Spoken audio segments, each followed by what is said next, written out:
This is Robert Schumann. He was one of several musical giants who turned Heinrich Heine's lyrics into the definitive soundtrack of German high culture. Heine was the nation's most widely read Romantic poet, famous for delicate love songs that became the standard of the establishment. Yet the same state that embraced his art viewed the man as a threat. His work was aggressively hunted by government censors, and he was officially branded a dangerous instigator of discontent. That hatred survived long after his death.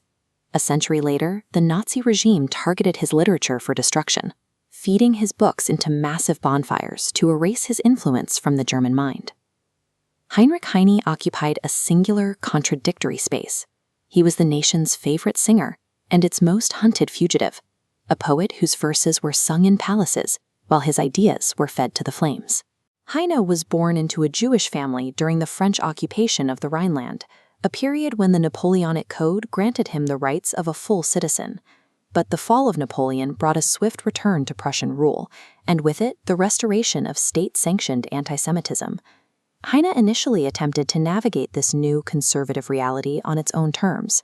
He followed his family's wishes by enrolling in law school and worked to keep his Jewish heritage in the background. In 1825, he made a cold strategic choice. He formally converted to Protestantism, famously describing his baptismal certificate as his entrance ticket to European culture. The ticket didn't work.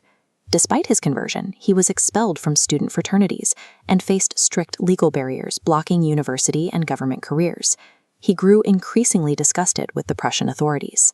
He realized that no amount of polite poetry or religious conformity would protect a writer from a regime built on reactionary intolerance. Heine concluded that assimilation was a dead end. To preserve his intellectual freedom, he had to abandon the country that refused to see him as a countryman. In 1831, Heine fled to Paris. Here he found an atmosphere of radical energy and an escape from the suffocating reach of Prussian censorship. Here he abandoned the pursuit of pure Romanticism. He began to practice a politics of literature, a new style that fused his poetic mastery with direct, aggressive political argument.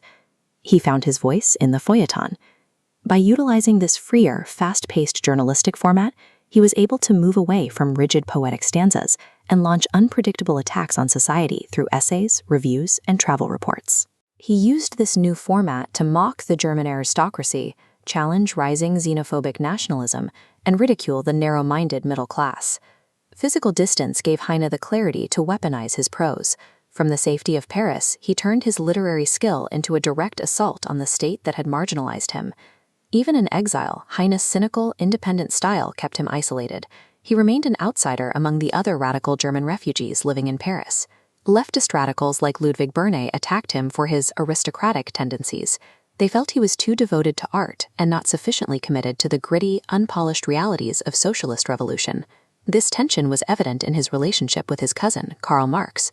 While Heine sympathized with the plight of the poor, he viewed the rising wave of radical left-wing thought with profound suspicion. He was terrified of communism, explicitly fearing that these dark iconoclasts would eventually destroy art and individual beauty to build their collective utopia.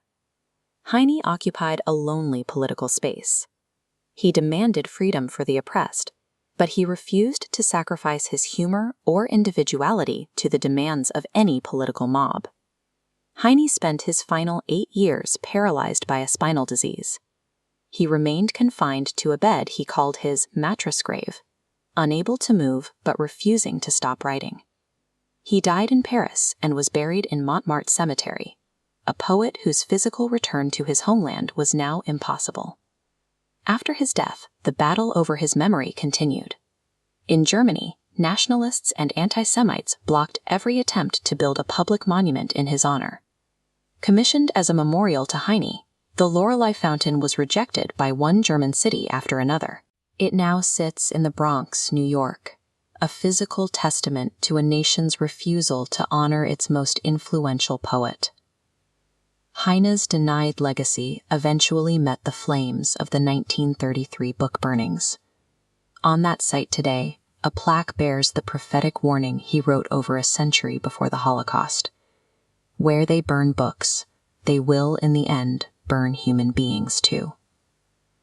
Heine's career demonstrates the lethal power of alienation. Forced to the margins, he sharpened his pen into a political weapon that outlasted the regimes that tried to silence him.